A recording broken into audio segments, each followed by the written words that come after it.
The human evolution associated with this is inevitable. First, you're going to have true cyborgs, people who fully embrace becoming part machine, chipped, linked directly, etc. I mean, it's not just going to be VR, AR goggles. It's going to be direct link to these systems, and they're going to want to live that way.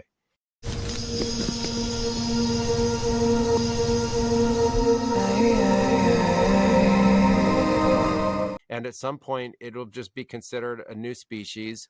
It's a new kind of life, and it doesn't fit the patterns that we used to use to frame life.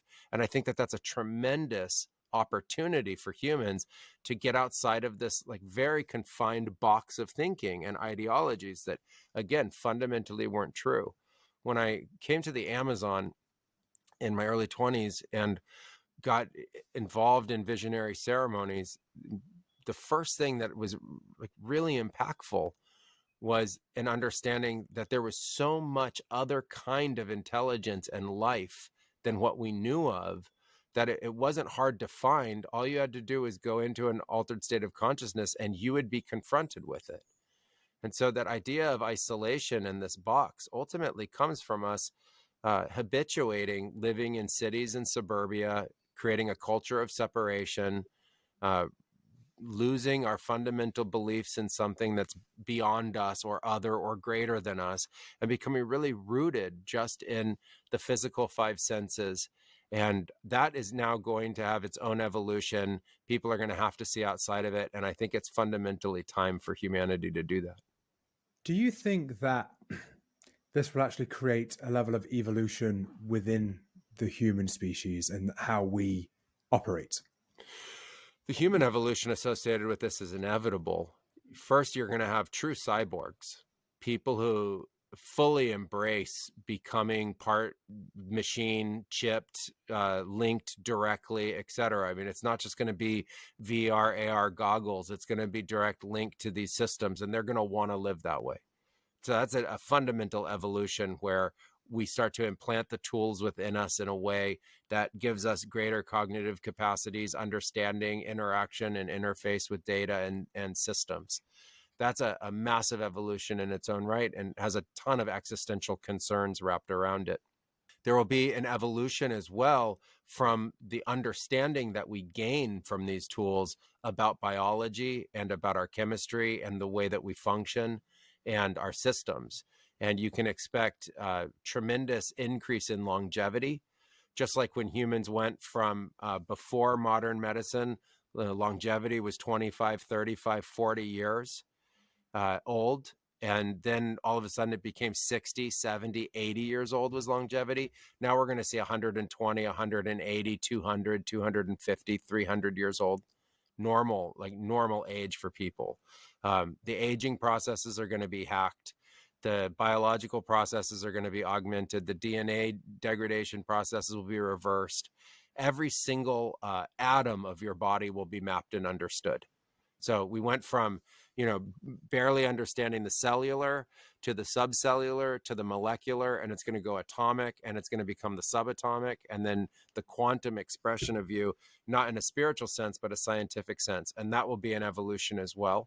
And there's a lot of existential concern with that. It opens up, I think, even bigger fundamental questions than just AI and what our interaction with this other species will be, because this is our species we're now talking about. This is the collective humanity and where we're headed. And I think every aspect of it will be evolved. Where some stay, and maybe in 1,000 years' time, they're just completely two different species. One which evolved and kind of became part machine or AI, and some that didn't. I think that that's actually already happening, and it's just happening in a very early form. And there are many cultures, many cultures that just don't participate yet in the fourth industrial revolution. They're not part of this technological age.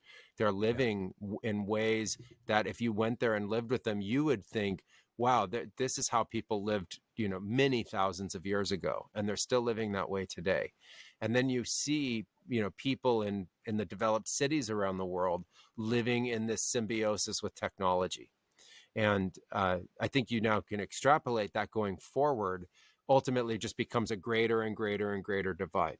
At the same time, there are pockets of people, there are groups, philosophical groups, religious groups, et cetera, that are fundamentally opting to not go in the direction of embracing technology and becoming cyborgic or some kind of symbiosis with it. So they're in an opposition state to that concept. They're fundamentally saying no, and they're creating locations to live in that divergent state.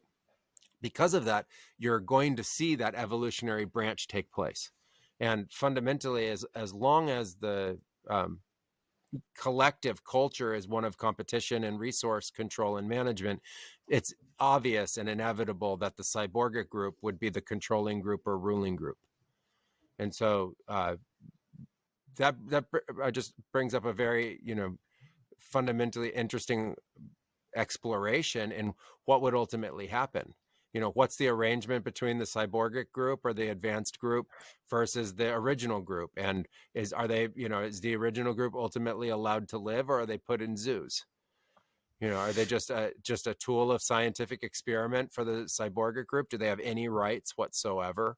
Are they allowed to live? All that ultimately comes into debate, and I think could be a tremendous narrative. It's, in a sense, it's its own series of sci-fi to try to understand what it's like when you have two different fundamental groups now. And I also think you could see from this, not just one species group or a divergence into two, but you could see 3, 4, 5, 6, maybe even 10 different ultimately levels of this, maybe more.